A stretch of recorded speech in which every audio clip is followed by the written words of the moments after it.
What it up, y'all? This is Denzel B. Wren signing on with you guys and girls. So today, I just saw the Loki episode 1 on Disney Plus, and it was brilliant. It was interesting, and Marvel, like I said, is doing their thing, and with the story that they progress with Loki. The title's called Loki. Episode 1, Glorious Purpose it was. So now in this reaction, I am going to react to this guy called New Rockstars. Please check him out because he does a great job of breaking down each and every TV show and episode of Marvel and other films, etc. You name it, stuff like that. And things that he even points out that blows my mind. It's like, whoa, I didn't even see that or think about that. So that's what I'm going to react to today. And in addition, I can't do certain episodes, like I do a reaction to the episodes because copyright things on YouTube, you know how that goes, so I have to cut that out, and I'll have to slick that out somewhere in the near future. But anywho, I'm just going to react to New Rockstars Loki episode 1 breakdown, Easter eggs, and details that I, or you as a people, have missed. So let's talk and more reactions. Y'all ready? Good. Action! Welcome back to New Rockstars. I'm Eric Voss, and this is a breakdown of Marvel's Loki, episode 1, in which the God of Mischief learns he's just one Infinity Stone in a big box. From the many MCU callbacks to a cartoon I hope you're all taking notes during, there is so much to unpack, so I'm gonna break this down shot by shot for all the cool details that you might have missed. We open on New York City, 2012, the scene of Loki's escape at the end of Endgame. Avengers Endgame. Actually, this shot is the same exact establishing shot used in Endgame, but with the portal beam, the Chitauri, and a few explosions removed now that the battle's over. And listen to this 4-note chime the episode opens with. Yeah, this is directly from the Endgame score, when Tony snuck back into the tower. Notice how the letters flicker in, folding down from the middle, just like the split flap display on old train station signs, matching the overall analog production design of the TVA as if they're flipping back to this fate. And this prologue now mixes in alternate takes from Chris Evans during Loki's Endgame arrest. On my way down to coordinate search and rescue. On my way down to coordinate search and rescue. On my way down to coordinate search and rescue. On my way down to coordinate search and rescue. Yeah, notice how in this new take, Loki's Cap impression is more robotic and less of the "sir, yes sir, it was an Endgame." It's just an example of how we are already seeing variations to what we saw before. And although it's not focused on, they kept in Ant-Man. He's still barely visible running up Tony's arm as he closes the suitcase. So then downstairs, as the fumbled Tesseract slides to Loki's feet, listen to its sound. At Verizon, we want to give everyone a choral chime compared to the sound we heard in Endgame. Showing how, for Loki, this Tesseract is still a sacred key to the God King status that he seeks. But later on, as he realizes this Infinity Stone is literally one of an infinite amount of these rocks, that precious hum fades away.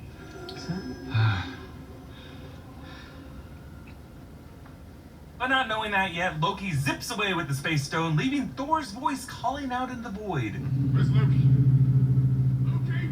Audio also taken from Endgame in the background. Where's Loki? Loki? This panic tells us that Loki just created a disrupted history, displacing himself from his destined historical path of accompanying Thor back to Asgard as he was supposed to. This is why Loki is a variant in violation of the TVA's sacred timeline. By teleporting with the Space Stone, he didn't go back in time or enter any new reality, but he did warp this history, causing it all to branch off from the sacred timeline. The start of the Now, of course, multiverse. The Avengers also created branch timelines by taking each stone, but when Cap returned those stones, those branches were erased. However, Cap returning the Tesseract to 1970 would not have erased Loki's theft in 2012, leaving him as the one lingering paradox that the TVA is super pissed off about. Then the Marvel Studios title turns green with a flash of gold, of course the colors of Loki. Then we find ourselves in Mongolia's Gobi Desert. This cool shot of an insect crawling reflected upside down in a droplet of water, recalling this Loki's recent arrogance. An ant has no quarrel with a boot. Of course, threw back at his face later in that movie. Ant?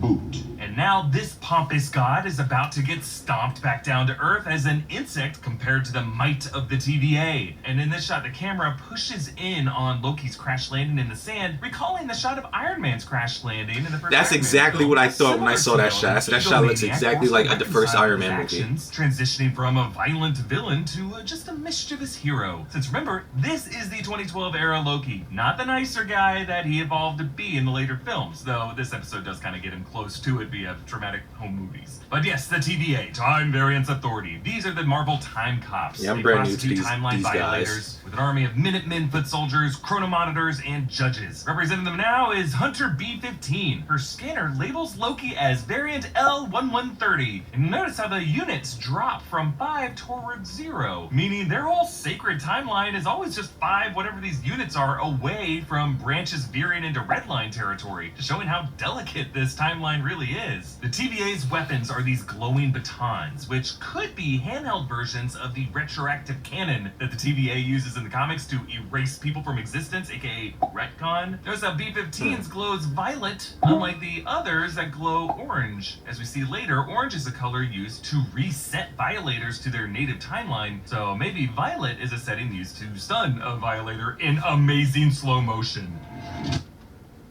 At 1/16 speed. That part was crazy. Feeling all that pain in real time.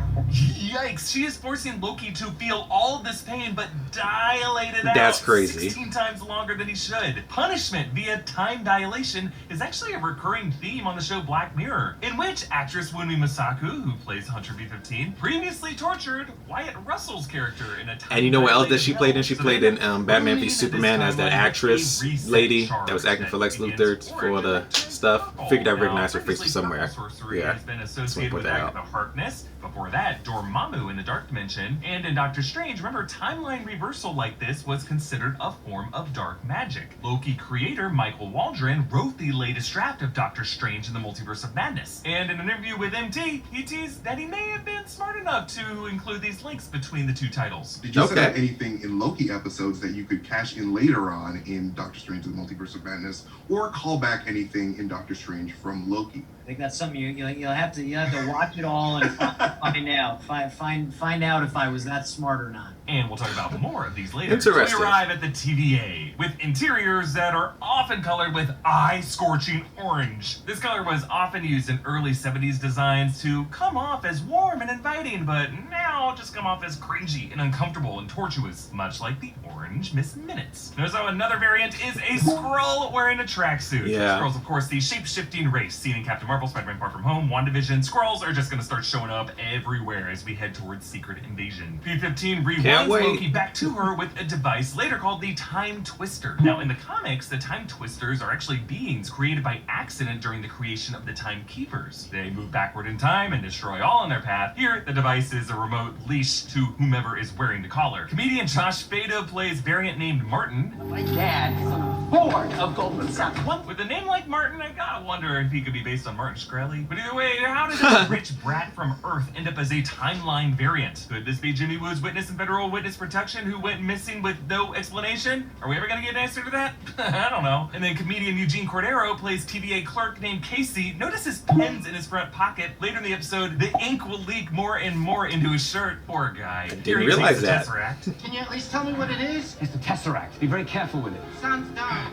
Yeah, Casey thinks the Tesseract is dumb because he has a ton of confiscated space stones, none of them stored in a stupid Tesseract. Also, maybe Casey knows a Tesseract is technically a fourth-dimensional hypercube incapable of being seen by human 3D perception, but he doesn't know what a fish is. I love it. Loki meets this curvy Yeah. clothing bot who greets him with a slow-forming smile that ends with the right eye twitching a bit. Just a little unnerving to have the thing stripping you naked glitch, but as we will see, the TVA's clockwork is a bit glitchy in general. The transcript room features a cat who's also on this guy's mug. Or is it a flurkin? I was Also, thinking the love how same this guy is thing. playing solitaire on his little orange display. thinking with every Loki cat in dropped Marvel in. is a flurkin. Poor guy. His wall clock, like all the clocks we see in the TVA, features multiple hands and more than 12 numbers around the circumference. I didn't realize Everything that. Loki has ever said is printed out on this dot matrix printer, though as someone who's over 1,000 years old, I would think that stack should be way larger. And then Loki gets his body scan for his temporal aura, which prints out on Polaroid film, kind of like a heat index, but presumably for time, almost like instant carbon dating. And the attendant asks, Please confirm to your knowledge that you are not a fully robotic being. We're born an organic creature and do in fact possess what many cultures would call a soul. yeah, he specifies fully robotic and born organic because we know cybernetically reassembled beings like Nebula probably have a soul, I think. But also just like this idea that there are Ultron-like robots out there that are trying to pass as organic life forms, bringing up an interesting question that Loki asks. Do a lot of people not know if they're robots?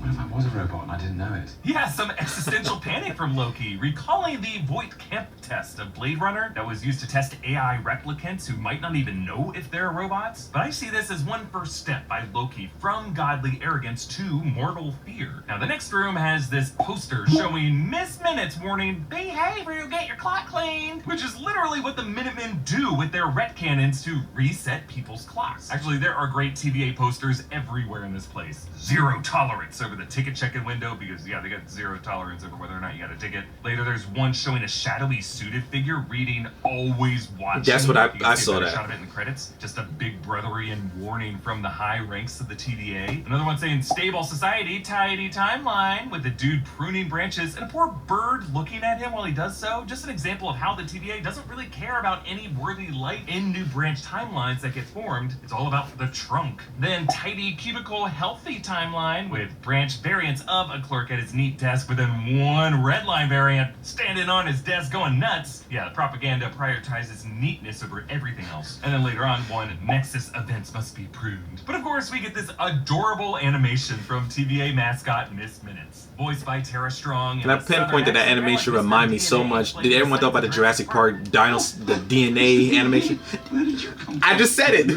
Hey, by the way, we have a whole That's exactly what I thought about. merch lineup at our merch store, NewRockstarsMerch.com, in which Ms. Minutes shows up quite a bit, in which you can show some worship of this Ms. Minutes figure. Cool. Check it out, NewRockstarsMerch.com. So Ms. Minutes explains a new Reminds me so much of that MCU Jurassic history. Park DNA thing. Long ago, there was a vast multiversal war, but then the all-knowing timekeepers emerged, bringing peace by reorganizing the multiverse into a single timeline, the sacred timeline. So, according to this, the MCU used to exist as a multiverse of timelines. Timelines that warred with each other, but the Timekeepers interfered with that natural state, deciding to merge all the timelines into one sacred timeline. And that everything we have seen in the MCU so far has been a kind of intermediary peacetime. See, in the comics, the three Timekeepers, named Ast, Vanth, and Zorth, are creations I love of stuff he like who this. This is renames good. the final TVA agent at the end of all time to pass on lessons to the next universal cycle. But as neutral time deities, these guys are kind of assholes. They at times partner with folks like Immortus, aka Kang the Conqueror, to wage conflict with the Avengers. So this TVA slogan of "for all time always" is at least somewhat a lie. Like, it hasn't been always. There was a whole other stage of the universe where things were a multiverse. So this is really a myth cooked up to inflate their importance. And actually, you can see at the bottom, this was written by the Time Variance Authority Narrative Commission, proving that they have an in-house propaganda department. This whole thing is like the Big Brother Ministry of Truth. But back to the cartoon, the past multiversal war is represented by this interesting fuselage in deep space. Maybe we're seeing the aftermath of a conflict among the Celestials, because we know from the severed head of the Celestial Nowhere that some war caused that. Maybe they're gonna go with the comics and say the symbiote deity Null decapitated him, but I think the Celestials are gonna be involved with it. And then we follow some animation inspired by Rocky Bullwinkle, specifically the Mr. Peabody and Sherman shorts. We follow this yellow man in a bow tie, whose variants toggle from a sea captain to this brute to a mug to a mad scientist to a top hat guy. But notice how each incorporates his bow tie. He's still essentially the same snob. And if this does represent Loki, we do later see Loki in a turtleneck from trailer footage, and that top hat form could be Loki as Jack the Ripper, maybe another real world mystery that Loki could have been behind the way he was D.B. Cooper. And then we also see this yellow man leading some kind of uprising in a battle involving a race that looks a bit like the Kree. Meanwhile, the ships on the right look a lot like the ruins of Titan, Thanos' homeworld. Wow. in Infinity War. So maybe this uprising is against the Titan colony of Eternals that Thanos' father Alars established. And then Miss Minutes goes on. Stepping off your path created a Nexus event, which left unchecked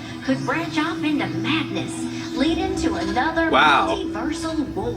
Nexus events, reminding us how WandaVision defined the Scarlet Witch as a Nexus being. A character Right. from Marvel Comics with the ability to rewrite reality, serving as a linchpin, bridging their reality with others, and by saying branch off into madness, leading to another multiversal war. Yeah, I think it's a strong sign that the sacred timeline here could be doomed to unravel, leading to a repeat of the historical cycle in Doctor Strange. That's what's and the going to lead up to Multiverse Doctor of Strange, Madness, too. in which Wanda's search for Oh, children in man. the Darkhold could cause another spark between realities. And Miss Minutes ends with, Just make sure you have your Yo. ticket and you'll be seen by the next available Just thinking about notice it. how Miss Minutes is an extreme close-up here. Just a very stern warning signaling just how seriously they take tickets. Then Martin says, What are you raising your voice with me, Buckethead? yeah, I love that they kept in Fatum's little stammer on the word raising, and Martin gets horrifically reset, and Loki shows his ticket like all the passengers in Indiana Jones. Yeah, it was fun. Did anyone think when he pointed out to the window, did anyone thought that it was like Mephisto? Because I thought it was Mephisto that he was pointing out to. Everyone was saying in WandaVision it was Mephisto, but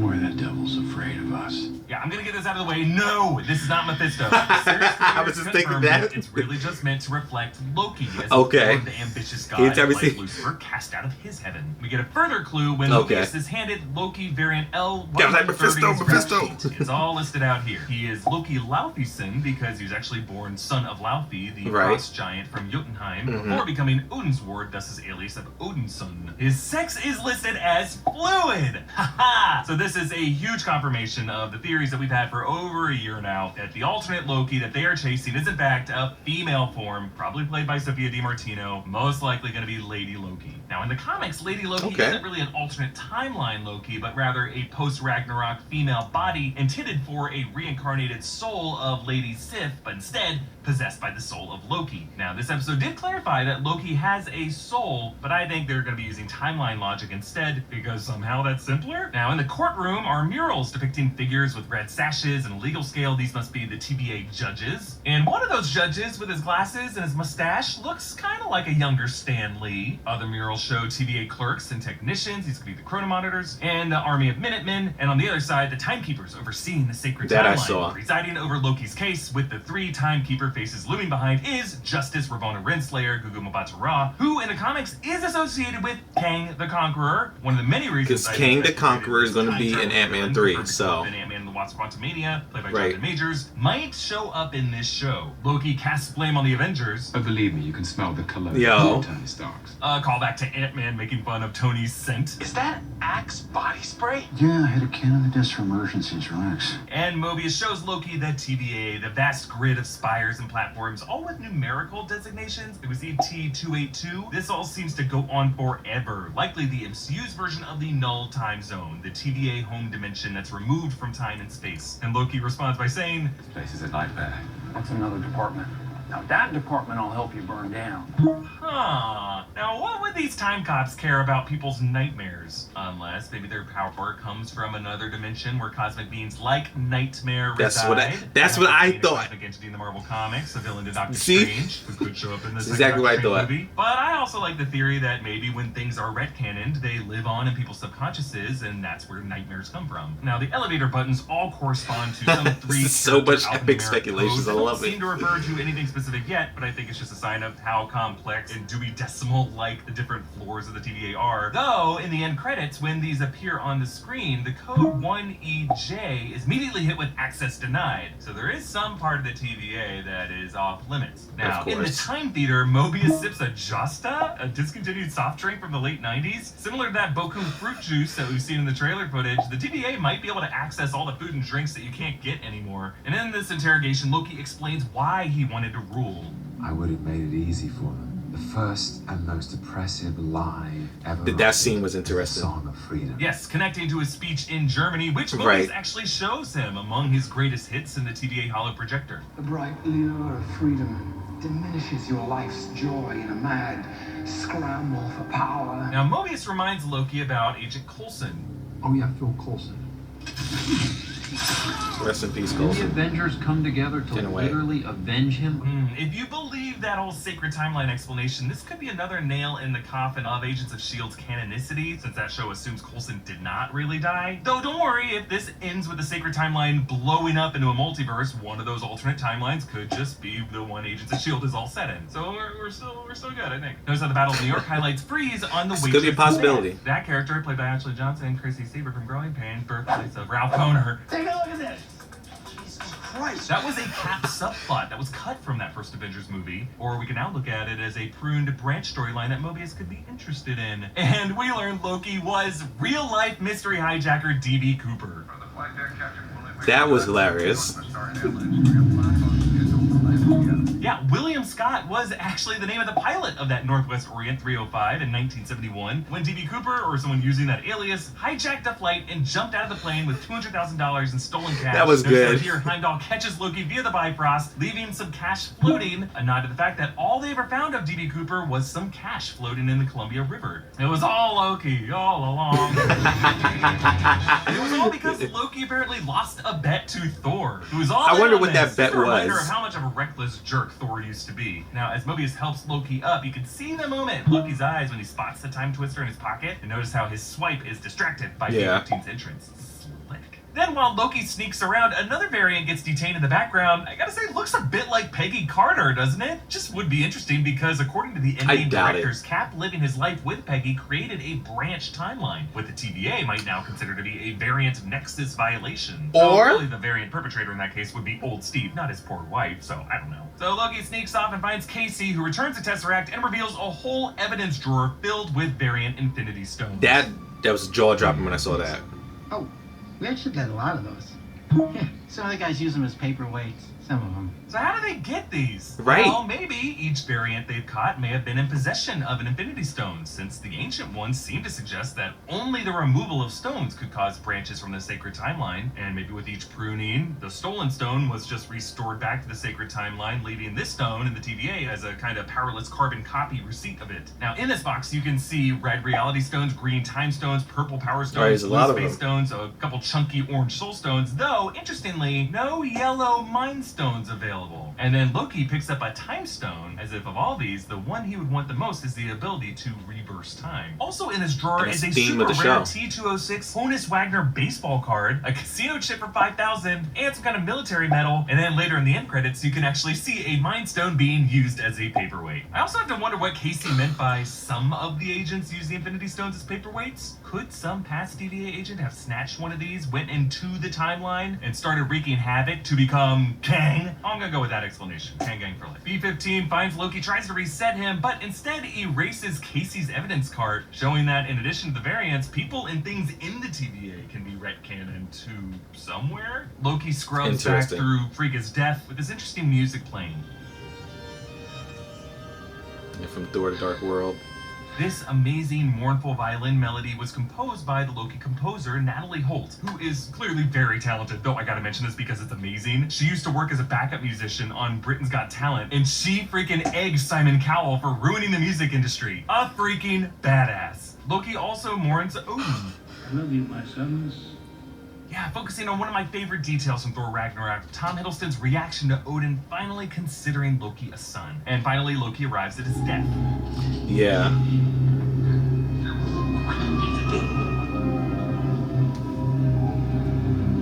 Those parts were interesting. The framing makes it look like future Loki is saying this to our variant Loki, like the ghost of Christmas future telling him to let go of his God King ambitions. And I notice as the film strip runs out, on the holoprojector it reads Tail 112914, I think 71129114 Loki Laufeyson, meaning this is the tail end of the film reel. But the weird thing is, in the close-up of the film strip, as it goes across the projector reel, it says Tail 1ETH 616 1ETH 616. Like Marvel's Earth 16. And I only point that out because 616 is the numerical designation of the Prime Marvel Universe in the comics. Technically, the MCU is Earth 199999. So Loki ends up confessing to Mobius. I don't enjoy Hurting people, it's part of the illusion. So Loki, even back in 2012, was never a sadist. He's just a mischievous scamp who commits violence in order to gain power. He's projecting an illusion of his fearsomeness. And that is the confirmation Mobius has been wanting with all this questioning. Really, this was all a Voight Camp test to determine if Loki had any humanity in him. And now that Mobius knows that he does, he gives Loki this assignment, a chance to destroy the worst parts of himself. The variant we're hunting is you. And so the epilogue goes to an oil field in Salina, Oklahoma in 1858. Just where so Hunter interesting. investigates his interesting device. Time signature is early third millennium. Definitely anachronistic. Early third millennium would be now, I guess? I think first millennium is 0 to year 1000. Second millennium is 1000 to 2000. So early third millennium would be sometime between 2000 and 2300, I guess. Either way, it is a sign that we are looking at some villain with access to future technology. And here is our hooded villain, our evil Loki variant, burning them all in hellfire, as that stained glass demon foretold. Actually, in that art, there is a moon, which to me recalls the trailer footage of Sophia DiMartino's character in the shadow of a collapsing moon. Who is she exactly? Huh. We will find out. Now, the end credit sequence is filled with cool visual details, so many that I actually have to break it down in a separate video coming tomorrow. But a few things I gotta note here. Among some math pinned to an office wall is an equation whose name is partially obscured, but it looks like Schrodinger's equation. I'm not certain if this is actually Schrodinger's equation. Quantum physics. So much great details that's in these shows and Marvel movies, man. That Loki's branch timeline logic is really based on. Schrodinger, of course, famous for his Schrodinger cat thought experiment, in which an unobserved cat is both alive and dead simultaneously, essentially saying we all kind of exist in separate realities. There's an apocalyptic event report describing the events of the D.B. Cooper hijacking from Seattle 1971. Just interesting that the TVA categorizes that as an apocalyptic event. Just making me think that they might consider it on par with events like the destruction of Pompeii, which we also will see in this series. There's also a variant diagram showing 5 different variants. There's one with a circle head, and then the other heads shaped as a square, a triangle, pentagon, hexagon, and then an X, just like the number of variants we saw the yellow cartoon guy have. Wow. And the credit visuals end with the faces of the timekeepers of the courtroom punching in specifically on the center one before cutting to black, which I have said before does look a bit like the face of Jonathan Majors, who's going to play Kang. And interesting that Kang's lover Ravonna Renslayer was framed directly in that figure's lips. And lastly, if you stick around all the way to the end of the credits, you can hear the voice of who? Miss Minutes coming back. Thanks for visiting the TVA. Don't hesitate to let us know how we're doing. And after this great first episode, I think you guys are doing great. Another reminder to support this channel by checking out our great Loki-inspired merch options and new Rockstars. And cut. Wow. That is a lot of details, a lot of speculations. But like I said, in this show, Loki, it gives him a much more deeper character development, because throughout the films within the Marvel Cinematic Universe, we see Loki and Thor, Avengers. We know that he's a villain and this and that, but we don't get too much dive deeper into his inner characteristic parts of him. And that's what I believe, what I loved about that episode, this episode, episode 1 of the show, because when Owen Wilson's character was asking him, why do you do it? So Loki does have a little humanity in him, so he's not all that bad. He's just trying to prove his point in certain things, but in the wrong variations, you know, stuff like that. But I believe that this Loki, after he sold all his future, may be redeemable in certain aspects in the near future. So will he appear maybe in, I don't know, maybe in the future Thor movies, stuff like that? Because maybe Thor may be shot like, Loki, you're still alive and all that? Yeah, maybe. What else? Yeah, he pointed out a lot of great details, because when I saw the devil on the wall kaleidoscope church glass looking thing, I thought it was Mephisto. Everyone can say it's Mephisto, we want Mephisto, stuff like that. I think Mephisto's going to pop up in the future later on that we least expected, because Marvel and Kevin Feige is very slick and intelligent in that role. So yeah, but that really points out about Loki's godhood and stuff like that, you know, like, you know, Satan fell from fall of grace and he's in his own pit, blah blah blah, yeah, and all that stuff. Yeah, and what else? Yeah, I was thinking this too when I was watching it.